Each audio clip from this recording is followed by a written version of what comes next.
تقریر کے لیے دعوت دوں گا محترم جناب حافظ یوسف صاحب، وہ تشریف لائیں اور خطاب فرمائیں۔ السلام علیکم ورحمۃ اللہ وبرکاتہ۔ ان الحمد للہ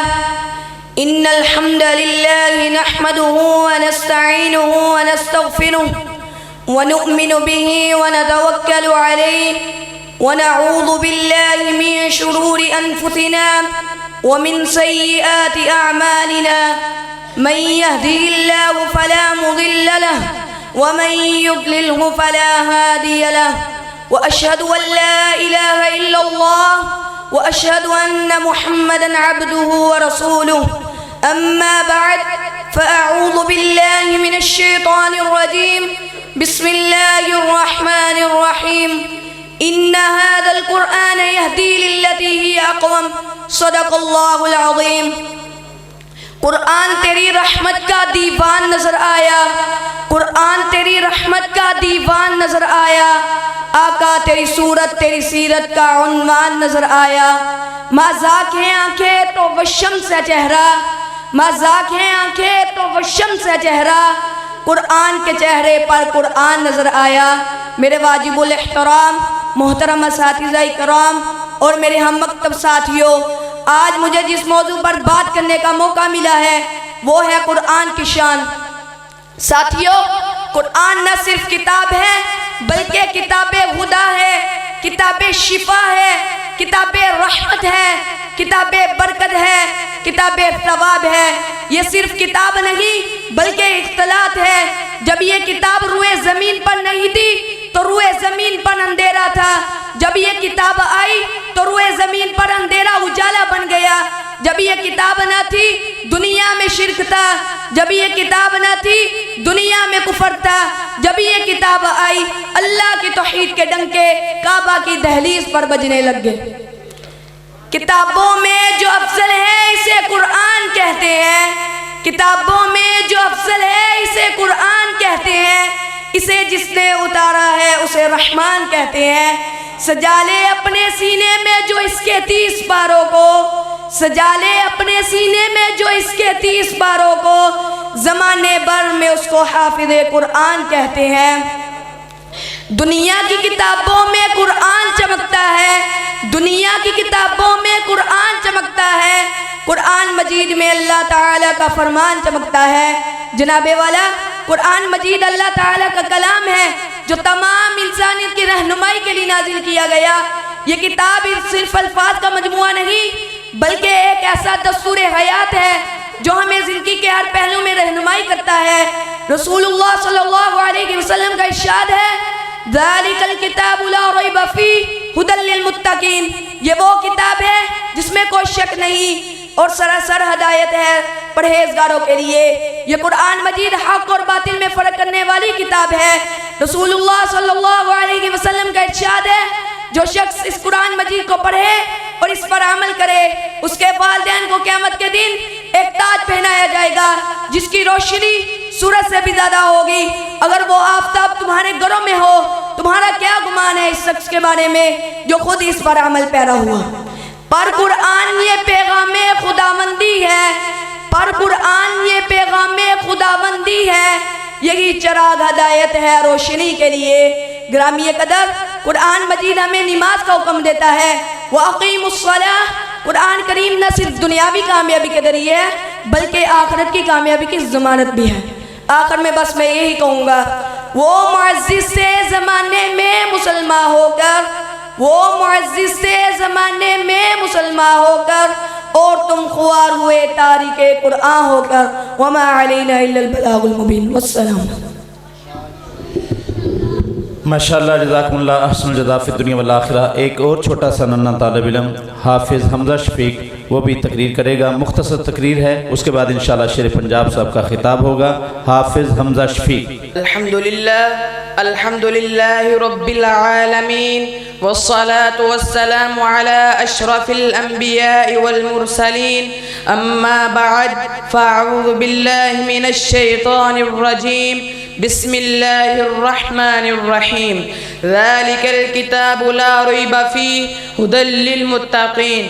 میرے محترم اساتذہ اکرام اور میرے ہم مکتب ساتھیوں، السلام علیکم ورحمۃ اللہ وبرکاتہ۔ آج مجھے جس موضوع پر بات کرنے کا موقع ملا ہے وہ ہے عظمت قرآن۔ اللہ تعالیٰ نے انسانوں پر جو سب سے بڑی نعمت نازل فرمائی وہ قرآن مجید ہے۔ یہ وہ کتاب ہے جس کے بارے میں اللہ رب العزت فرماتے ہیں ذَلِكَ الْكِتَابُ لَا رَيْبَ فِيهِ هُدًى لِّلْمُتَّقِينَ، یہ کتاب شک سے پاک ہے اور پرہیزگاروں کے لیے سراسر ہدایت ہے۔ قرآن پڑھنے کی کتاب نہیں بلکہ زندگی گزارنے کا مکمل دستور ہے۔ اس لیے اللہ تعالیٰ نے حکم فرمایا وَرَتِّلِ الْقُرْآنَ تَرْتِيلًا، یعنی قرآن کو ٹھہر ٹھہر کر اور سمجھ کر پڑھو۔ قرآن دلوں کی شفا ہے، جیسا کہ فرمایا وَنُنَزِّلُ مِنَ الْقُرْآنِ مَا هُوَ شِفَاءٌ وَرَحْمَةٌ لِّلْمُؤْمِنِينَ، جو دل قرآن سے جڑ جاتا ہے وہ کبھی گمراہی میں نہیں رہتا۔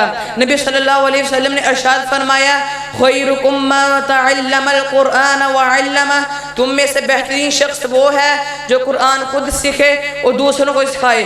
آج ضرورت اس بات کی ہے کہ قرآن کو صرف فقہ کی نیت سے نہ پڑھیں بلکہ فہم، عمل اور اطاعت کے ساتھ پڑھیں۔ قرآن ہمیں صبر سکھاتا ہے، عدل سکھاتا ہے، اخلاق سکھاتا ہے اور اللہ سے مضبوط تعلق جوڑتا ہے۔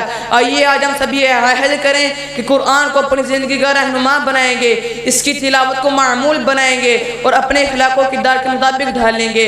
اللہم اجعل القرآن ربیع قلوبنا، اللہم اجعل القرآن ربیع قلوبنا۔ نبی صلی اللہ علیہ وسلم نے ارشاد فرمایا القرآن حجت لک او علیک، اگر کل قیامت کا دن ہوگا تو یہ قرآن تمہارے حق میں گواہی دے گئی تمہارے خلاف۔ ذرا سوچئے اگر کل قبر میں ہم سے پوچھا جائے گا آپ نے قرآن کے ساتھ کیا کیا تو آپ کیا جواب دیں گے؟ آج قرآن ہمیں پکار رہا ہے فَأَيْنَ تَذْهَبُونَ فَأَيْنَ تَذْهَبُونَ، کہ تم کہاں جا رہے ہو؟ آئیے آج ہم سب یہ عہد کریں کہ قرآن کو وقت دیں گے، قرآن کو زندگی دیں گے، قرآن کو دل دیں گے، قرآن کی تلاوت کو معمول بنائیں گے اور قرآن کو دلوں میں بسائیں گے۔ اللہم اجعل القرآن نور قلوبنا، اللہم اجعل القرآن نور قلوبنا۔ اللہ تعالیٰ ہم سب کو قرآن پر عمل کرنے کی توفیق عطا فرمائے۔ وما علینا الا البلاغ المبین۔ والسلام علیکم۔ الحمدللہ الحمدللہ۔ یہ تھے ہمارے ادارے کے ہونہار طالب علم جو آپ کو اپنا معافی ضمیر کا اظہار کر رہے تھے۔ اب دعا کریں اللہ تعالیٰ ان تمام بچوں کے علم و عمل میں برکت فرمائے، یہ بچے اپنے والدین کے لیے بہترین صدقہ جاریہ بن جائیں۔ تو اب میں آخری خطاب کے لیے دعوت خطاب دینا چاہوں گا۔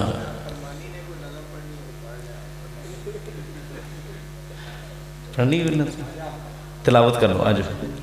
السلام علیکم ورحمۃ اللہ وبرکاتہ۔ اعوذ باللہ من الشیطان الرجیم، بسم اللہ الرحمن الرحیم، تبارک الذی بیدہ الملک وهو على كل شيء قدير،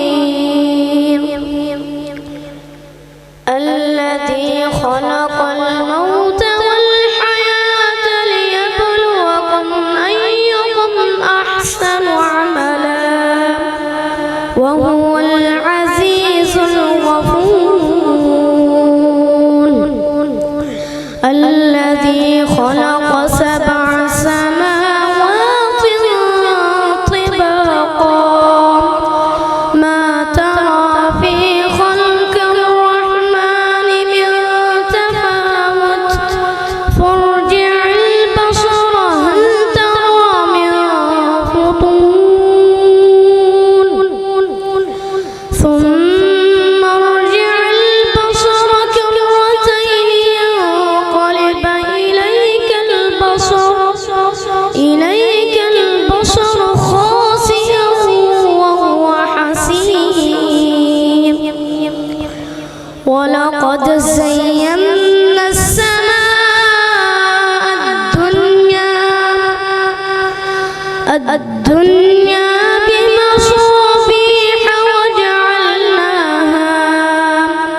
وجعلناها رجوما للشياطين وأعتدنا لهم عذاب السعير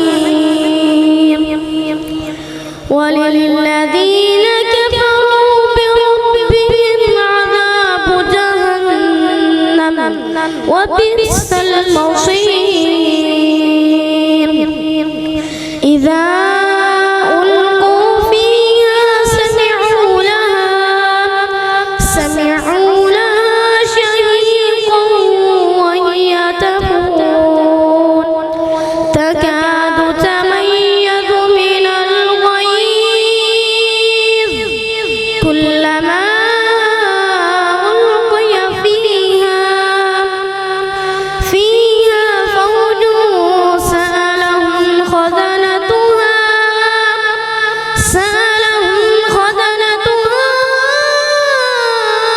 ألم يأتكم نذير قالوا بلى قد جاءنا نذير فكذبنا وقلنا ما نزل الله من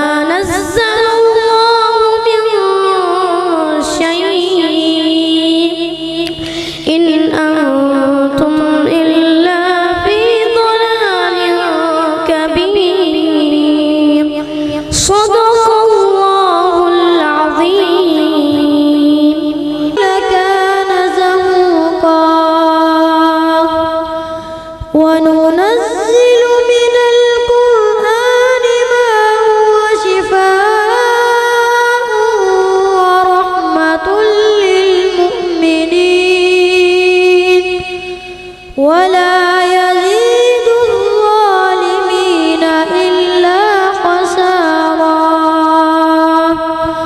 وإذا أنعمنا على الإنسان أعرض ونأى بجانبه وإذا مسه الشر كان يئوسا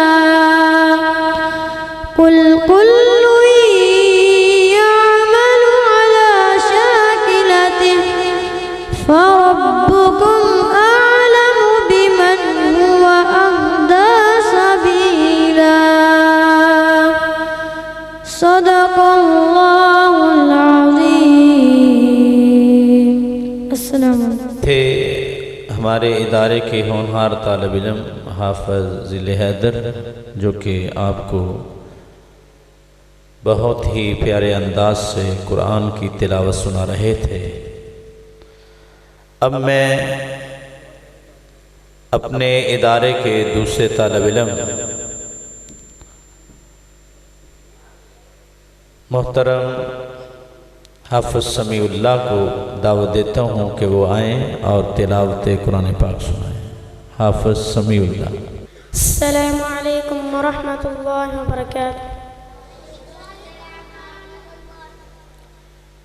أعوذ بالله من الشيطان الرجيم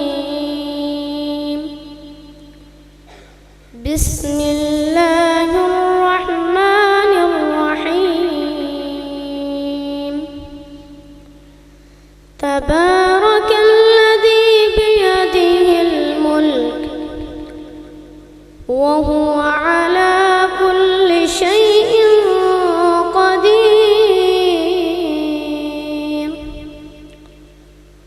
الذي خلق الموت والحياة ليبلوكم أيكم أحسن عملا وهو العزيز الغفور الذي خلق 7 سماوات طباقا ما ترى في خلق الرحمن من تفاوت فارجع البصر هل ترى من فطور ثم ارجع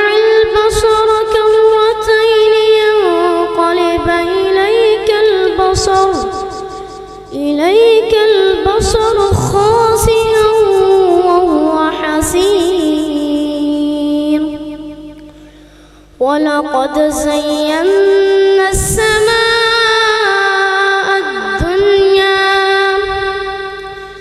الدُّنْيَا بِمَصَابِيحَ وَجَعَلْنَاهَا رُجُومًا لِلشَّيَاطِينِ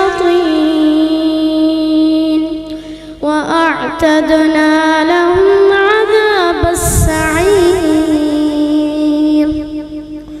وَلِلَّذِينَ كَفَرُوا بِرَبِّهِمْ عَذَابُ جَهَنَّمَ وَبِئْسَ الْمَصِيرُ إِذَا أُلْقُوا فِيهَا سَمِعُوا لَهَا شَهِيقًا وَهِيَ تَفُورُ تَكَادُ تَمَيَّزُ مِنَ الْغَيْظِ كُلَّمَا أُلْقِيَ فيها فوج سألهم خزنتها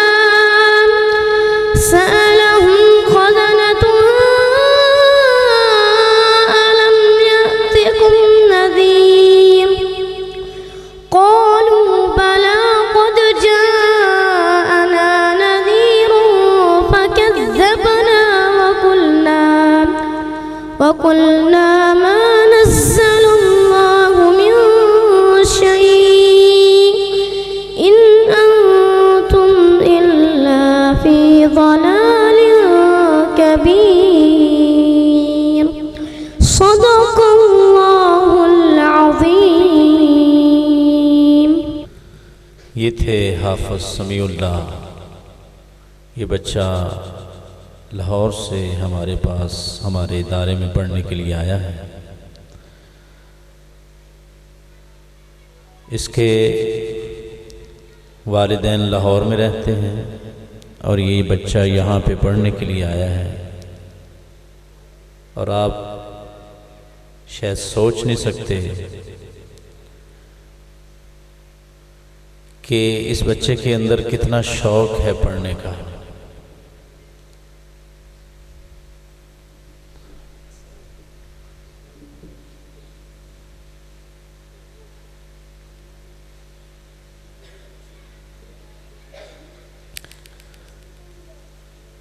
یہ بچہ یعنی ہماری کلاس اسکول کی ختم ہوتی ہے یا کلاس کے دورانیے میں بچے آپس میں گپیں باتیں کرتے ہیں، لیکن اس بچے کا اتنا شوق ہے پڑھنے کا. جیسے کہتے ہیں نا کتابی کیڑا، کوئی بچے جو پڑھنے والا بچہ ہوتا ہے تو اس کو کتابی کیڑا بولتے ہیں. تو یہ یعنی اتنا پڑھائی میں مگن ہوتا ہے. اور یہ بچہ انشاءاللہ ایک وقت آنے والا ہے کہ بہت جلدی حافظ قرآن بننے والا ہے. اللہ تعالیٰ اس کے علم و عمل میں برکت فرمائے.